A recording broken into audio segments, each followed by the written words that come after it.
अस्सलाम वालेकुम। मिशन वडी न्यूज़ नेटवर्क में भलीकार ख़बर सां शेयर कंदा हलूं। बलदियाती इलेक्शन के हवाले से सिंध में 14 ज़िलनि में इलेक्शन वारो मरहलो मुकम्मल थियण खां पोइ 24 जुलाई ते बक़ाया सिंध में रहियल इलेक्शन के हवाले से डिस्ट्रिक्ट कंट्रोल आयर जी यूसी मिशन वडी में आज़ाद राजूनी इताद पैनल के तरफ़ां मुख़्तलिफ़ कार्नर गॾिजाणियूं कोठायूं वयूं, जंहिंमें कुंभार बिरादरी तरफ़ां आजाणियूं ॾिनी वई, जेके मुख़्तलिफ़ अॻवाननि पुन ख़िताब कयो आहे। चओ त वधीक उन्हनि जो छा चवणो।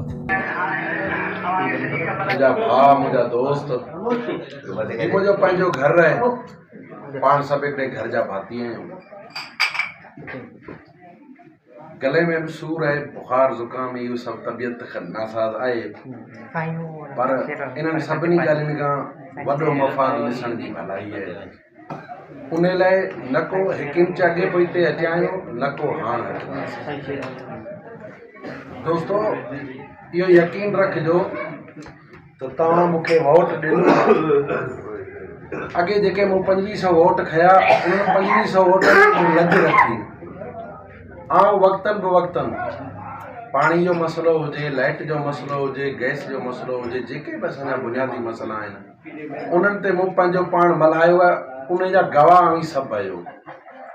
जेकॾहिं हींअर मूंखे तमामु घणो सुठो माहौल नज़र पियो अचे, छो तो पाण सां गॾु एतिरा दोस्त आहिनि, एतिरा माण्हू आहिनि, हुननि सां गॾु को माण्हू ई कोन्हे, को माण्हू हुननि खे लभे ई नथो।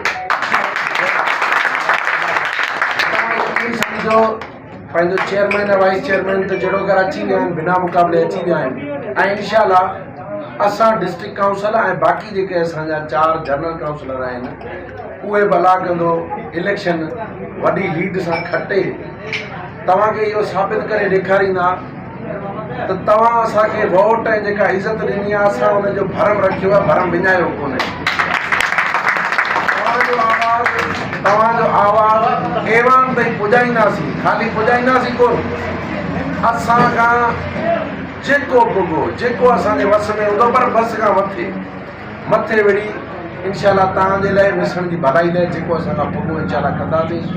वरी मां तव्हांखे हिकिड़े दफ़ा नंढो अर्ज़ु करे वञा त असांजो इंतख़ाबी निशान बोतल आहे। 3 बैलेट पेपर तव्हांखे मिलंदा, टिनी ते ठपो बोतल ते हणणो आहे, ऐं बोतल ते ठपो हणण में पाण सभिनी जी कामयाबी आहे।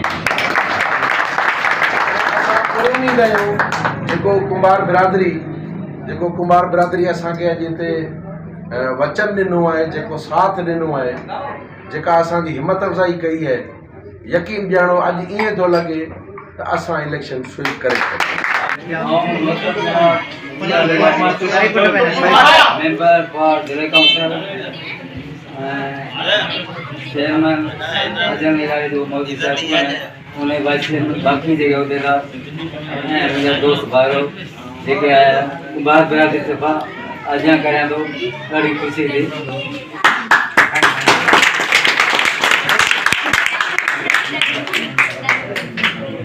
बड़ी जदोजहद जहाज लाइन मुख्यालय जहाज लाइन छो तो हिन वटि न उतो रहियो आहे, न का शइ रही अवाम जे अवाम मसलन अवाम तकलीफ़ आहे, छा उन लाइ निकितो आहे।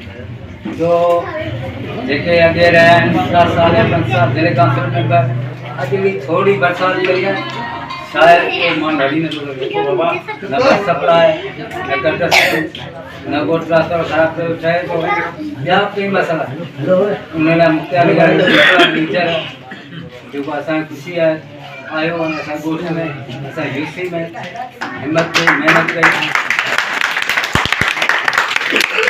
ऐं इंशाल्लाह उनखे असां कामयाब कयूं। असां बिरादरी तरफ़ां उन्हनि खे बरसो कजे हथ में मिलायो, कोशिशि करे जीअं तो हू पंहिंजी जदोजहद असांजे लाइ करे, ज़ाती में का परवाह कोन्हे, उन्होंने सब कुछ गरीब आवाम है जो खोल है, तकलीफ़ में गटर लगा न गैस है सही, न वाटर सप्लाई, का स्कीम का 4 साल रहने का वो असां कुछ न मिला, बाकी ये 4 साल में कोई शायद घर को मिला। इन लाइ कोशिशि करो, मेहनत करो, पंहिंजा पाण ॿधी करो, ॿधी आज़ादी हिकिड़ी वठो। तो फलाणो आयो वोट ॾे, वोट असां ॾिना, 40 साल वोट ना भाई हिंदुस्तान शहर जी आ रही है लेकर इनकलाब है तकलीफ है